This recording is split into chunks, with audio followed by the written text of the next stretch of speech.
Баршаңызға қайырлы күн, құрметті Қышым қала жастары және қаламыздың қонақтары мен тұрғындары.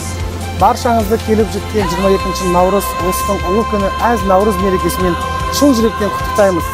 Бүгін біз жастар орталығы қызметкерлері бірлесе наурыз керуенін бірге жүріп өтетін боламыз. Ендеше бізбен бірге болыңыздар. Наурыз күндегі жердің түріге, бауыры жалып науақар, бабы мені